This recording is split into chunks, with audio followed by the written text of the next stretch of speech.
Welcome, wrestling fans, to the Harley Funk Wrestling Show. And I am your host, Harley Funk. And today it's Backlash time again, and we are going to be looking at the 5th edition of this series, Backlash 2003. Now, this Backlash takes place in, looks like I'm going to have to try to say this word correctly here, Worcestershire, Massachusetts, at the Worcestershire Centrum. I can't never live in that city because I can't freaking pronounce it. But anyways, attendance for us down from last year, as attendance for this show is going to be around 10,000, where last year in the Kemp Arena, they did put 12,489 asses in seats. Buy rate's also down for this one, as it was 400,000 last year, and this year we're around 345,000. So that was just your quick stats and figures. Like I said, we're looking at Backlash 2003 here. Let's just stop lollygagging. Let's head on off to the pay-per-view, see if it was any good or not. Now, as always, I didn't watch the pre-show, but if you must know the results, Scott Steiner defeated Rico in 2 minutes and 27 seconds. But our main card, that's what we're looking at here. Our opening match is a good one, as we saw Team Angle beating Los Guerreros of Chavo and Eddie Guerrero 15 minutes and 3 seconds. Now, this is a way to start the damn show. These teams, they fought each other a bunch. Tag team scene on SmackDown was absolutely incredible during this time. Now, I don't think this is probably the best match these teams have had with each other, but I mean, this is the Guerreros and Team Angle. I don't think the guys had a bad match in them. So just 4 amazing workers in the ring doing what they do best. Had a nice false finish, I thought, after the frog splash. Team Angle does actually recover from that. They get the win on Chavo with the whole suplex, holding the guy's leg down underneath the bottom rope, kind of like the Ultimate Warrior, Rick Rude, Bobby Heenan situation, SummerSlam 1989. Probably has also happened earlier than that too, but that's the match that comes to mind whenever I see this spot. But since the Guerreros lie, cheat, and most importantly steal, they might not have won the belts, but hell, they went home with them anyways. So your second match for the night, you got Sean O'Haire defeating Rikishi, 4 minutes and 52 seconds. I always thought O'Haire was going to actually end up being a bigger star in the business. He had a great look, he had a great physique, he had a great moveset. I just guess there was probably some other problems with him, maybe. I did hear a story, not sure how much truth is to it, but I heard that he couldn't keep a straight face during promos. But really, you're in the ring with Roddy Piper. It had to be hard to keep a straight face when you're around that man. But yeah, this match is blah. I didn't think it was very good. We did get a call back to the infamous Jimmy Superfly Snuka Roddy Piper coconut incident from Piper's Pit back from the early 80s. And Rikishi does get a little revenge for his family as he smashes the coconut over Piper's head. But yeah, I think that was pretty much your high point of the match. O'Haire hits the prophecy to win it. Really nothing to write home about on this one. Now, third match in, we've got your tag team champions, Kane and Rob Van Dam. Beating the Dudleys with Chief Morley as the special guest referee. 13 minutes and 1 second is your match time on that. Bubba Ray Dudley is a trash-talking god in that ring. When he pulled out that RVD gimmick pointing at himself, but this time he looks and he goes, Bubba Ray Dudley. He is so vocal in that ring, which helps because there was points in his career, and even probably actually around this time frame, I just didn't find him all that great or interesting in the ring. But with his trash talking, it actually elevated up a little bit and kind of hid some of his other weaknesses. Now, his Bully Ray run in TNA, I thought he was actually great there. Should have got a singles push with that gimmick in the WWE afterwards, but unfortunately never came to be. But Bubba, he does try. Gotta give him credit. He does try when he's in that ring. He tried to go back and forth with Rob Van Dam, but the transitions when they were chain wrestling, I wouldn't call them exactly the crispest thing going. But they did go into the indie standoff. So, you know what? Screw it. But we tried. But the match itself, I found to be entertaining at least. They got some time with it. Morley got to get involved a little bit as he got to get a little low blow in on the big red nuts of Kane. And Bubba eats the 5-star frog splash by RVD. Kane and RVD retain their titles here. So your fourth match. Jazz defeats Trish Stratus for the women's title in 5 minutes and 50 seconds. So we actually get this match 2 years, 2 backlashes in a row. Jazz gets the win. This was a little bit longer than her last backlash match. Stratus, I will give her credit. She looked a little bit better in this one than she did in that one. The match was a little bit better, but I still didn't find it to be great. You know, I did like the callback that they had to last year's match, but it was this time Trish tried the STF on Jazz, where Jazz had that real nasty looking STF on the last year's edition, and didn't really work out for her. Jazz gets the win. She's sitting down on Trish after a failed sunset flip attempt, held the middle rope to get the Duke. Like I said, better than last year. Not great. We are still probably a good 10 years maybe before we start getting what I would consider to be great women's matches in the WWE. Your fifth match for the main show, we've got the Big Show defeating Rey Mysterio. Time of the match is going to be 3 minutes 47 seconds. At least this is longer than the bullshit Big Show Kurt Angle match that they did for Backlash 2000. But yeah, it wasn't much longer than that match. I will say this one did play out better than the match of Angle. At least Big Show wasn't dressed up like Hulk Hogan in this one and playing the comedy role.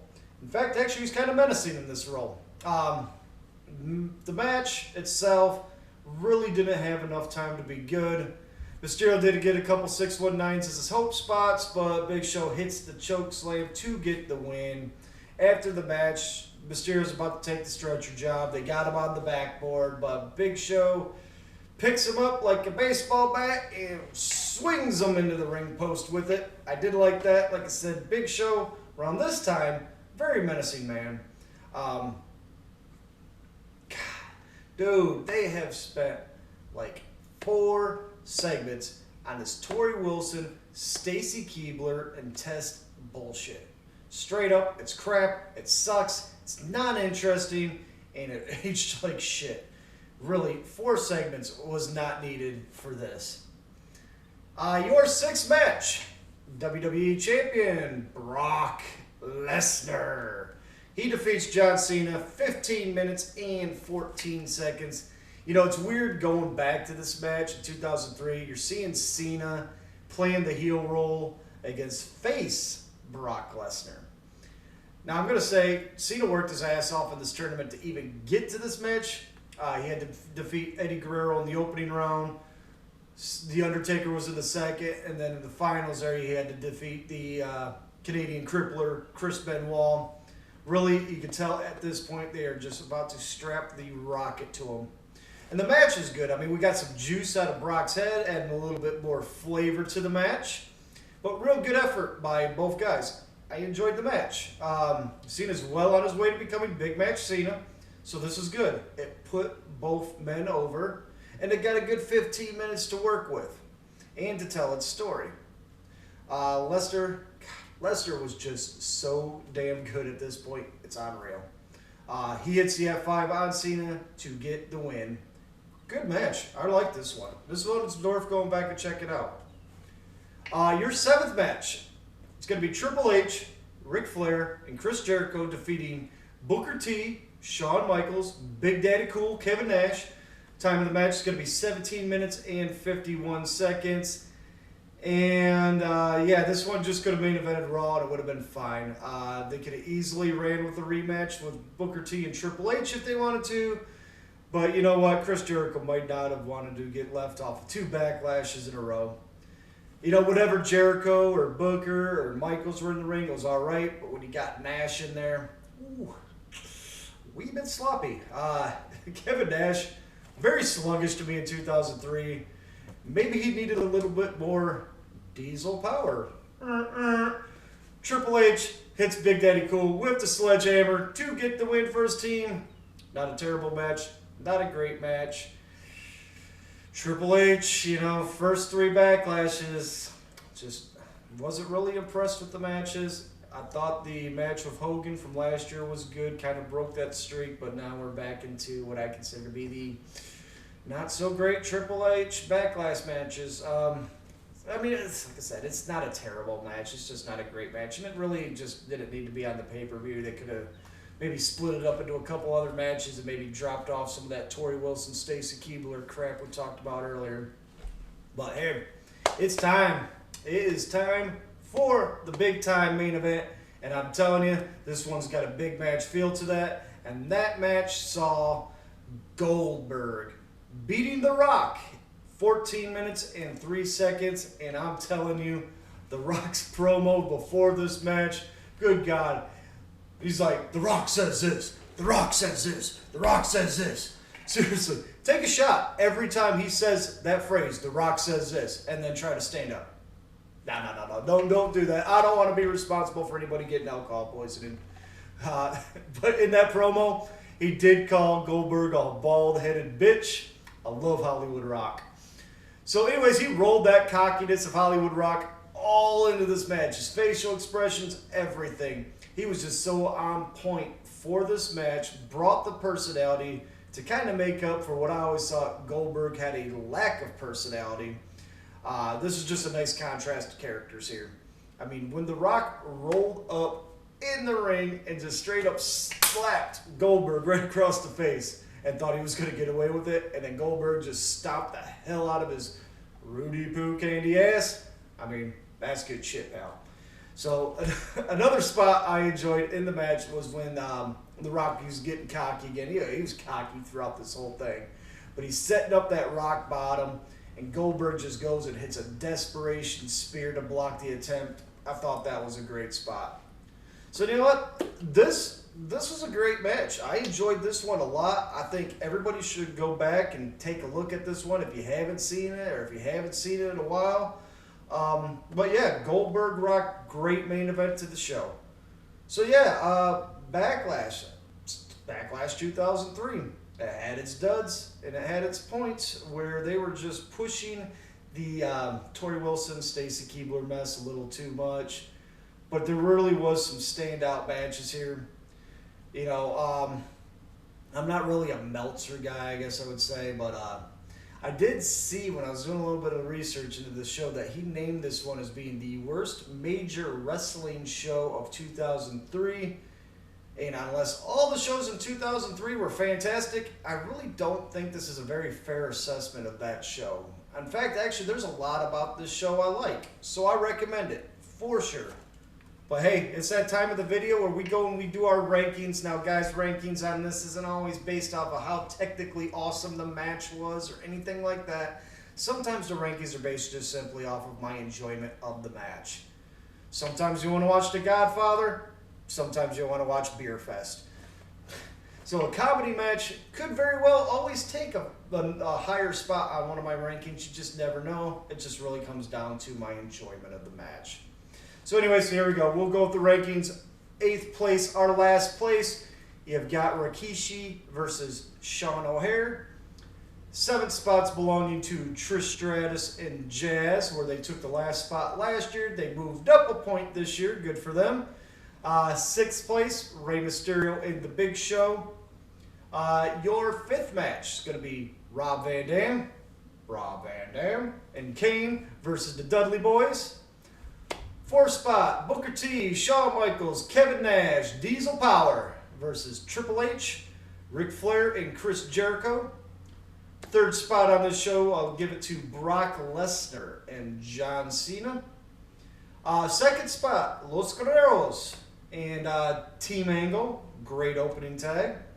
But this time, number 1 spot, we are going to the main event, and that is Goldberg versus The Rock.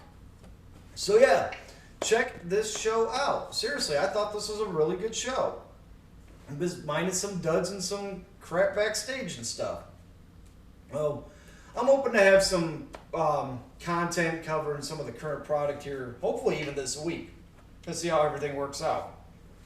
But I'm going to be covering WrestleMania Backlash 2022. Of course, that is this Sunday, if you're watching this currently in the year 2022.